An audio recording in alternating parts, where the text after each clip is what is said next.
Donc, vous faites fonctionner Clipper sur votre imprimante 3D. Après tout, tous les enfants cool le font. Mais maintenant, vous vous demandez, qu'est-ce qui suit? Eh bien, restez ici parce que dans cette vidéo, je vais partager avec vous mes 9 mises à niveau indispensables de Clipper pour tirer le meilleur parti de ce firmware incroyablement puissant. Allons-y.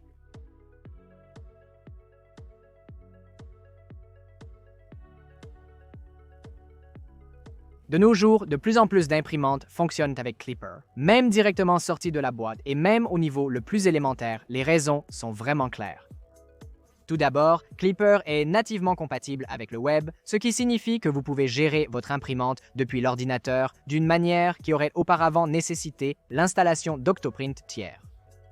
Deuxièmement, il est plus avancé en termes d'éléments essentiels pour une impression rapide, tels que l'avance de pression et la mise en forme de l'entrée, permettant une impression plus rapide et de meilleure qualité.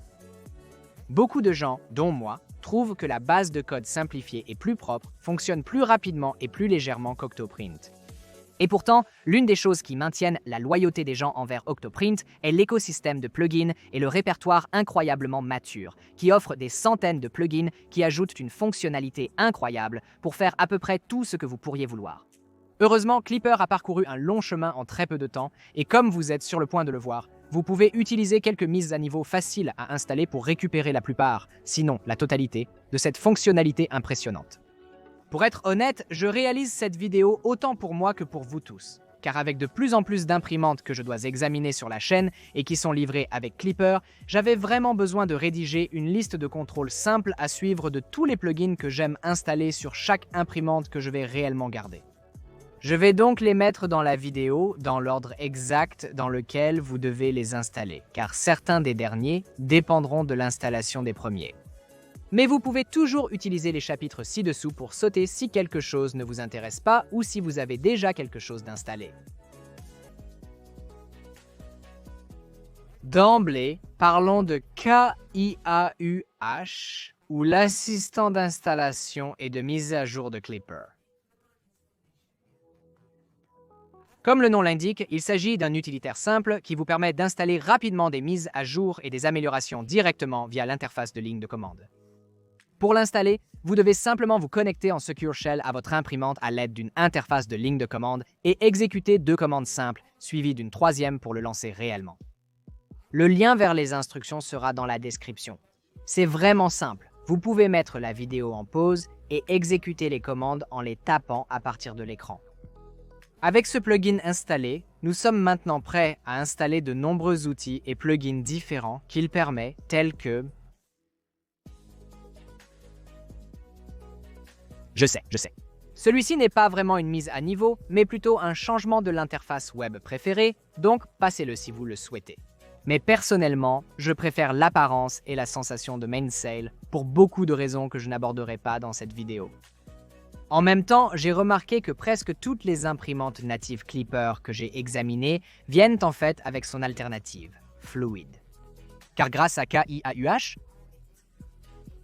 ajouter Mainsail est aussi simple que d'aller dans la ligne de commande et de le sélectionner. Ce qui est cool à ce sujet, c'est que vous pouvez exécuter à la fois Fluid et Mainsail sur des ports séparés. Donc, vous n'avez pas à vous soucier de désinstaller ou de casser quoi que ce soit. La prochaine mise à niveau que nous devons faire avant de nous lancer dans des choses plus avancées est en réalité des macros personnalisés. Si vous ne le savez pas, les macros sont de petits extraits de G-code, un peu comme des routines, que vous pouvez appeler à tout moment. Maintenant, pourquoi voudriez-vous avoir de petits extraits de G-code? Eh bien, une fois que vous les avez prêts, vous pouvez ajouter un bouton sur votre interface Clipper ou sur votre écran tactile. Vous pouvez les appeler dans des codes G tranchés, comme au début ou à la fin d'une impression et bien plus encore. Maintenant, Clipper rend super facile l'écriture et l'utilisation de macros, simplement en les ajoutant dans n'importe quel fichier de configuration inclus avec une syntaxe spécifique, comme ceci. Donc, avant de vraiment vous plonger dans les détails avec votre imprimante 3D, il vaut vraiment la peine d'investir du temps pour étoffer ces macros. Voici quelques macros que j'aime personnellement configurer ou personnaliser sur chaque imprimante que je possède. Début d'impression. Configurer ce qui devrait se passer lorsqu'une impression commence, surtout des choses comme le maillage du lit, que je vais couvrir dans un instant, ou des choses comme changer les statuts des LED et bien plus encore. La plupart des imprimantes ont une macro de début d'impression configurée, mais elle est souvent très basique. Fin de l'impression. Même idée, mais quand une impression se termine. Charger et décharger. Chauffez automatiquement la buse, puis extrudez ou rétractez une longueur définie de filament en fonction de votre extrémité chaude pour la nettoyer complètement en un seul clic. Nettoyer la buse. Pour des imprimantes comme mon Voron avec une brosse de buse, c'est une routine pour brosser la buse quelques fois avant des étapes importantes, comme le nivellement du lit ou le retour à l'origine en Z. LED allumée, éteinte ou éteinte. Ici, vous pouvez allumer ou éteindre les LED de la lumière avec la vérification d'un bouton ou en fonction de si l'imprimante fonctionne ou non. Et vous pouvez changer les couleurs de n'importe quel LED rouge, vert, bleu en fonction de ce que l'imprimante est en train de faire, comme la température ou le chauffage ou le maillage. Prendre une capture d'écran. Ici, une connexion USB permet de déclencher une capture d'écran sur un appareil photo digital Single Lens Reflex ou sans miroir externe. Plus à ce sujet dans une seconde.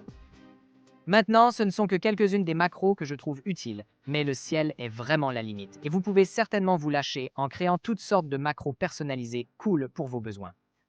Maintenant, si vous le souhaitez, je serai ravi de créer un document texte et de partager mes propres macros personnels avec ceux d'entre vous qui sont des supporters Patreon si vous voulez gagner du temps. Faites-le moi savoir dans les commentaires. D'accord, entrons dans le vif du sujet. Des mises à niveau indispensables sans lesquelles vous ne devriez pas utiliser Klipper, selon moi. Aucune mise à niveau de Klipper ne mérite autant ce titre que Exclude Object, un module qui identifie chacun des objets sur votre lit d'impression et vous permet ensuite d'annuler des objets individuels en cours d'impression sans perdre l'ensemble du lit. Je ne peux pas vous dire combien de fois ce module m'a fait gagner du temps, du filament et donc de l'argent, surtout quand vous considérez que bien souvent, une impression ratée se propage sur toute la plaque de construction et fait échouer toutes les autres pièces adjacentes. Pour installer Exclude Object, ajoutez-le dans un fichier de configuration, puis référencez-le dans votre printer ROS FG. Et ensuite, mettre à jour votre slicer pour inclure le code nécessaire dans le G-code qu'il exporte. Comme pour tout dans cette vidéo, le lien est en description. Maintenant que nous avons installé l'objet d'exclusion, nous pouvons ajouter la prochaine mise à niveau révolutionnaire qui en dépend, et c'est le maillage adaptatif de Camp Klipper et le purging. J'ai d'abord appris cette incroyable mise à niveau grâce à Daniel de chez Modbot, et je mettrai le lien vers sa vidéo d'explication complète et son tutoriel dans la description ci-dessous.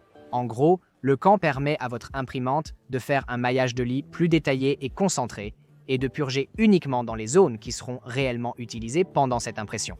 Cela signifie moins de temps à mailler tout votre lit, plus de densité des points maillés, donc plus de détails, et des impressions globalement meilleures et plus fiables. Je ne sais pas pour vous tous, mais personnellement, je ne peux pas rester assis 24 heures par jour à regarder mes imprimantes. J'aimerais le faire, mais j'aime aussi voir le visage de mes enfants de temps en temps. C'est particulièrement difficile lorsque vos imprimantes sont à un endroit comme votre maison et que votre vie est à un autre endroit comme le travail. Sans moyen de surveiller vos imprimantes, comment pouvez-vous éventuellement prévenir les défaillances catastrophiques et les kilos de filaments gaspillés? Heureusement, ces deux prochaines applications, Obico et Octo Everywhere, résolvent ce problème particulier de deux manières différentes. Tout d'abord, ils permettent un accès à distance à vos imprimantes en utilisant un tunnel sécurisé, ce qui signifie que vous pouvez non seulement voir le flux de la webcam de votre imprimante si vous en avez une, mais aussi démarrer et arrêter les impressions à distance si vous le souhaitez. Deuxièmement, chacune de ces applications offre une fonctionnalité de détection de spaghetti intelligence artificielle qui vous alertera ou même arrêtera l'impression si les choses deviennent trop compliquées. Le plus impressionnant était qu'ils s'intègrent parfaitement avec Klipper et sont très faciles à installer. Cette vidéo n'est sponsorisée par aucune de ces entreprises, mais j'utilise leurs produits et les recommande tout le temps. L'une des améliorations les plus populaires et puissantes pour Octoprint est Octolapse, un plugin qui crée automatiquement des timelapses d'une fluidité incroyable en déplaçant la tête d'impression au début de chaque couche. Heureusement, Klipper dispose maintenant de son propre module facile à installer qui fera exactement la même chose. Et personnellement, comme pour toutes les choses Klipper, je le trouve plus simple à configurer et à utiliser que son équivalent Octoprint. JJ Shankless propose un excellent tutoriel vidéo sur la configuration de tout cela. Je mettrai le lien vers la vidéo ci-dessous. Et comme vous le verrez dans un instant, nous pouvons non seulement faire ces accélérations avec la caméra embarquée ou la webcam branchée sur notre imprimante, mais aussi, avec un peu de travail, nous pouvons même connecter une caméra externe de haute qualité. Et cela nous amène à ces deux-là. Je l'admets, ces deux plugins ne sont pas aussi indispensables que le reste des éléments de la liste, à moins que vous ne soyez un créateur de contenu.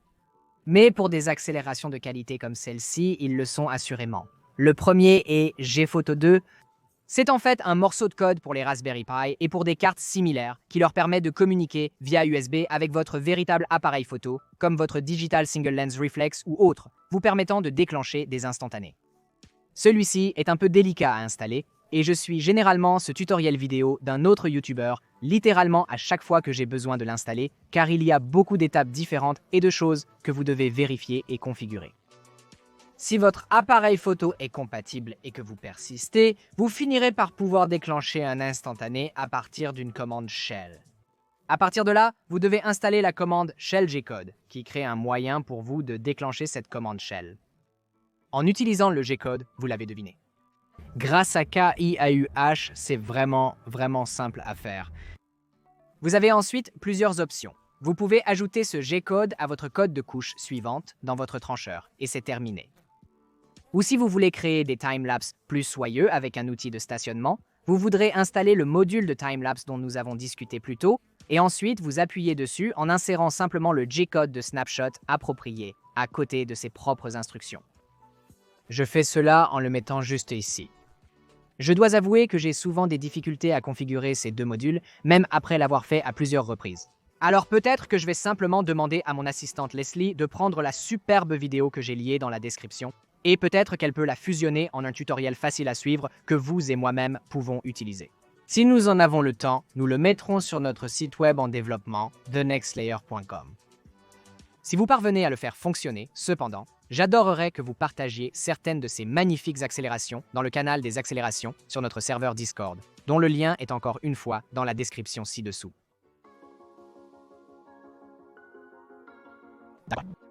Un dernier point positif avant de nous séparer, car comme vous pouvez le voir, il fait vraiment chaud et je vais aller près de la climatisation.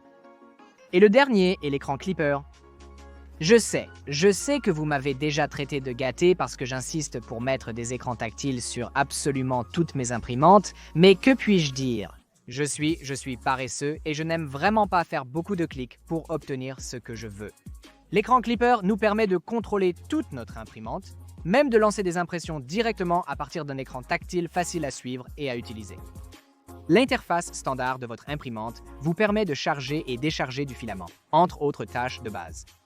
Mais l'une des choses que j'aime vraiment avec l'écran Clipper, c'est la possibilité d'ajouter des macros personnalisés pour des choses comme le nettoyage de la buse et ainsi de suite, si vous êtes comme moi et que votre ordinateur n'est pas juste à côté de votre imprimante ou imprimante, cet outil seul vous fera économiser beaucoup de déplacements pour des choses comme lancer des impressions, éteindre les LED, nettoyer les buses et bien plus encore. Oh, et ici encore, vous pouvez remercier Kaiua pour avoir rendu l'installation super facile. Vous êtes content qu'on en ait parlé d'abord?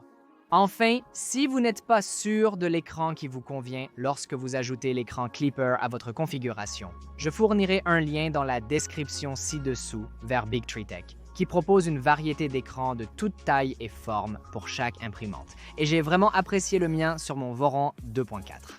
Voilà donc, 9 de mes améliorations préférées indispensables pour votre imprimante 3D Clipper. Si vous avez aimé cette vidéo, veuillez laisser un j'aime et assurez-vous d'être abonné car nous publions une nouvelle vidéo comme celle-ci chaque semaine. Si vous appréciez vraiment notre contenu, alors envisagez de devenir un soutien Patreon ou un membre YouTube récemment lancé et vous pouvez obtenir un contenu exclusif en coulisses, un accès anticipé aux informations sur les nouveaux produits lorsque j'ai le droit d'en parler et des réductions chez certains fournisseurs de premier plan et bien plus encore. Et bien sûr, merci à ceux d'entre vous qui sont déjà des supporters parce que, comme vous le savez, je vous apprécie vraiment les gars. C'est tout pour le moment. Je dois aller comprendre pourquoi la climatisation ne semble pas fonctionner. Mais je vous verrai tous à la prochaine couche.